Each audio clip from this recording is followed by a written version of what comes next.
Menteri Keuangan Sri Mulyani menanggapi pernyataan Komisi Pemberantasan Korupsi yang meminta 13.800 pegawai Kementerian Keuangan untuk menyerahkan laporan harta kekayaannya kepada negara. Sementara itu, Sri Mulyani Indrawati mengaku sangat kecewa dan sakit hati atas kasus yang menimpa jajaran Kementerian Keuangan dan membuat kepercayaan publik tergerus.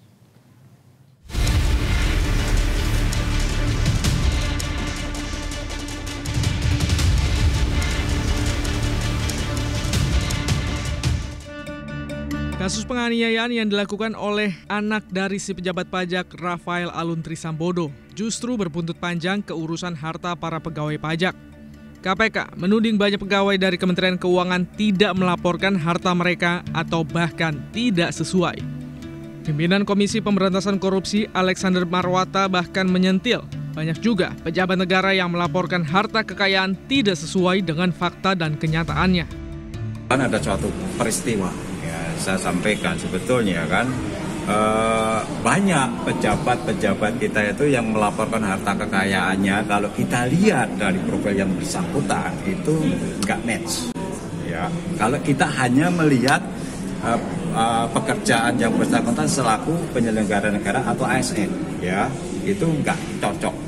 Karena ada yang melaporkan kemarin kan saya juga dapat forward terkait para pejabat di Kementerian Keuangan itu ternyata kaya kan, seperti itu. Ada yang sampai 50 atau 60 banyak yang seperti itu. Nah, ada juga yang menyampaikannya sekalipun dia pejabat itu sangat rendah. Jadi tidak hanya yang tinggi saja yang akan kita klarifikasi, termasuk kita yang kita duga ini yang melaporkan rendah itu belum tentu benar juga, gitu kan? Ini jangan-jangan banyak aset yang diatasnamakan orang lain dan tidak dilaporkan. Menteri Keuangan Sri Mulyani pun angkat bicara terkait pernyataan KPK yang meminta 13.885 pegawai pajak untuk melaporkan harta kekayaannya.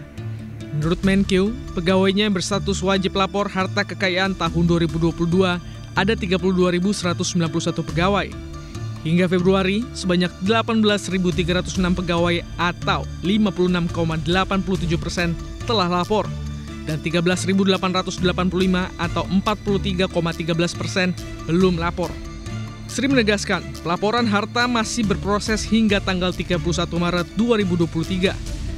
Dan ia meminta pegawai wajib lapor untuk melaporkan lebih awal sebelum 28 Februari 2023. Menkeu juga menggarisbawahi bahwa tingkat kepatuhan wajib lapor pegawai Kemenkeu selalu mencapai 100% setiap tahunnya. Dalam arahannya kepada pegawai Direktorat Jenderal Pajak, Menteri Keuangan Sri Mulyani Indrawati mengaku sangat kecewa dan sakit hati akan kasus yang menimpa jajaran Kementerian Keuangan. Sri Mulyani mengakui kepercayaan publik tergerus akibat kasus penganiayaan remaja yang dilakukan anak pejabat pajak yang doyan pamer harta dan para pejabat dari Kementerian Keuangan lainnya yang juga mengumbar kekayaan mereka. Terjadi erosi kepercayaan kepada kita. Kita merasa kecewa pasti, marah juga, dikhianati jelas. Dan saya hakul yakin, mayoritas Anda semuanya ini adalah pekerja yang betul-betul dedikasinya tinggi. Fondasi kita itu kuat. Jangan mau menyerah, jangan mau kalah. Kalau ketemu sama orang terus kemudian mereka mulai mengulik-ulik nama seseorang atau itu, Anda harus bisa menjawab dengan wajah tegar. Saya tahu ada kasus itu Bapak dan Ibu yang terhormat, kami adalah pekerja pegawai Direktorat Jenderal Pajak Kementerian Keuangan yang komit. Kami juga tersakiti sama seperti Ibu, Bapak mungkin merasa sekarang tidak percaya. Saya lebih sakit lagi, tapi saya harus menjalankan tugas. Mohon Bapak dan Ibu sekalian membantu kita menjalankan tugas negara itu. Sebelumnya, KPK meminta pegawai Kementerian Keuangan yang termasuk wajib lapor untuk segera melaporkan LHKPN-nya kepada negara. Peringatan ini disampaikan KPK menyoroti salah seorang pejabat pajak Kementerian Keuangan, Rafael Alun Trisambodo, yang memiliki sejumlah harta yang belum dilaporkan kepada KPK. KPK pun memanggil Rafael yang diduga memiliki harta tidak wajar, yakni 56 miliar rupiah. Tim Liputan MGN.